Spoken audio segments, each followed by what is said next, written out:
জঙ্গি সংগঠনে আত্মঘাতী স্কোয়াড গড়তে পরিযায়ী শ্রমিকদের টার্গেট করেছে বাংলাদেশের জঙ্গি সংগঠনগুলি। দুবাই থেকে মোটা অঙ্কের টাকা দেওয়া হবে এই লোভ দেখিয়ে তাদের নিয়ে আসা হয়েছে পশ্চিমবঙ্গে। এরপর মগজ ধোলাই করে তাদের জঙ্গি সংগঠনের সদস্য করা হয়েছে। কেরল থেকে ধৃত জঙ্গি সংগঠন আনসারুল্লাহ বাংলার সদস্য নাম মোহাম্মদ সাদ ওরফে সাব শেখ। ধৃত মোহাম্মদ সাদকে জেরা করে এই তথ্যই জানতে পেরেছে গোয়েন্দারা। এই সাদের সূত্র ধরেই হরিহর পাড়া থেকে একই জঙ্গি সংগঠনের দুই সদস্যকে গ্রেফতার করে অসম এসটিএফ। যে পরিযায়ী শ্রমিকদের দুবাই থেকে পশ্চিমবঙ্গে আনা হয়েছে তাদের চিহ্নিতকরণের কাজ শুরু করেছে গোয়েন্দারা। এদের মালদা মুর্শিদাবাদ জেলার বিভিন্ন আস্তানায় রাখা হয়েছে বলে গোয়েন্দারা জানতে পেরেছেন। এদিকে স্থানীয় সূত্রের খবর অনুযায়ী মুর্শিদাবাদের হরিহরপাড়া বিধানসভা এলাকার ভোটার তালিকায় নাম রয়েছে সাবেরের। সেখানে খিদিরপুর অঞ্চলে কেদারতলা গ্রামে প্রায় 10 বছর ধরে থাকত বাংলাদেশের বাসিন্দা সাব। কাকার বাড়িতেই আশ্রয় নিয়েছিল সে।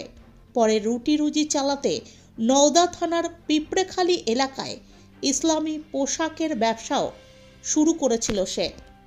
সেই ব্যবসা তেমনভাবে না চলায় পরে ছাগলের ফার্ম খোলে, কিন্তু সেই ব্যবসাও চলেনি। পরে কেরলে পাড়ি দেয় সে। ততদিনে এখানে ভোটার তালিকায় নাম উঠিয়ে ফেলেছিল সে। যদিও কাপড়ের দোকান বা ছাগলের ফার্ম খোলার বিষয়টি অস্বীকার করছেন পিসির পরিবারের লোকজন। তাদের দাবি ছাগলের ফার্ম খুলেছিল পিস্তত এক ভাই, পরে সেই ফার্ম উঠে গিয়েছে। এখন সেখানে সর্ষে চাষ করা হয়। এমনকি সাদ শেখের পিসির বাড়ির লোকজনের দাবি সে ধর্মভীরু মানুষ ছিল। 5 ওয়াক্ত নামাজ পাঠ করতেন, গ্রামের মানুষদের হাদিস থেকে জ্ঞান দিতেন।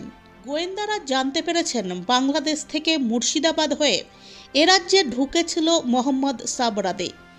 সেই সময় তার সঙ্গে একাধিকবার দেখা করেছিল মিনারুল ও আব্বাস। সে ভারতে ঢোকার পরে মুর্শিদাবাদের ফারাক্কা, জলঙ্গি এবং আলিপুর দুয়ারের ফালাকাটায় একাধিক বৈঠক করেছে জঙ্গিদের স্লিপার সেল। সম্প্রতি কেরল থেকে জঙ্গি সন্দেহে সাব গ্রেফতারের পরেই সহযোগী হিসেবে হরিহরপাড়া থেকে আরও 2 জনকে গ্রেফতার করে অসম এসটিএফ।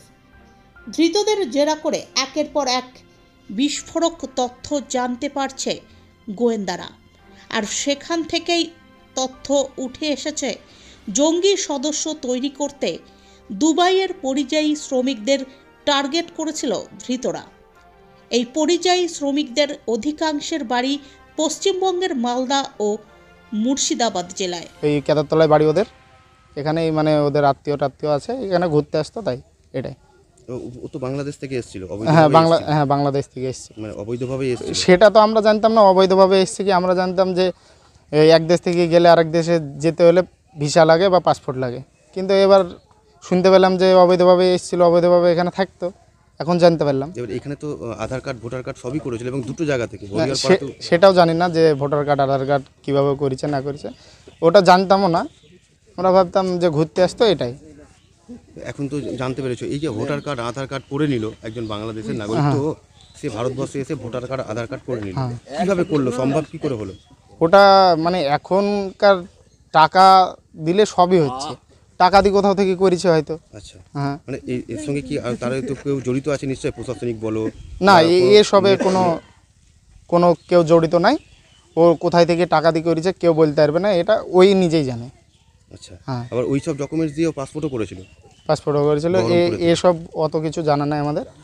আমরা এটুকুই জানি যে বাংলাদেশ থেকে আসতো এখানে, মানে ওর মানে দাদুর বাড়ি কেদারতলায় দাদুর বাড়ি, আর এখানে ওদের ফুপুর বাড়ি, মানে ঘুরতে টুরতে আসতো এখানে, ওটাই দেখতাম। হ্যাঁ। আচ্ছা, এমনি কি করতো ও? কাজটা কি করতো? কাজটা ওই বাইরে কেরালায় তারপরে বিদেশে মানে রাজমিস্ত্রি কাজ করতো, কি হেল্পার দিত এটা জানি না, কিন্তু বাইরে কাজ করতো। এইখানে কিছু করতো না? না এখানে কিছু করতো ওই যে বলা হচ্ছে কি না, এগুলো সব ভুল। ভুল। হ্যাঁ ওর মানে ফুপুর ছেলে, ছোট ছেলে ছিল এগুলো সব। আচ্ছা, হ্যাঁ তোমরা কি চাইছো? তোমরা তো বলছো যে ভালো, হ্যাঁ ছেলেটা ভালো। হ্যাঁ, একটা তদন্ত করা হোক, তদন্ত করে যেটা দেখা যাবে পরে যেটা হবে। এখন যেটা বলা হচ্ছে যে গোয়েন্দা সূত্রে যেটা বলছে যে ও জঙ্গি, ও বিভিন্ন কার্যকলাপ করতো, জঙ্গিদের বাংলাদেশের সঙ্গে জঙ্গি সংগঠনের সঙ্গে যোগাযোগ ছিল, এই বিষয়টাকে তোমরা মেনে নিতে না, পারছো?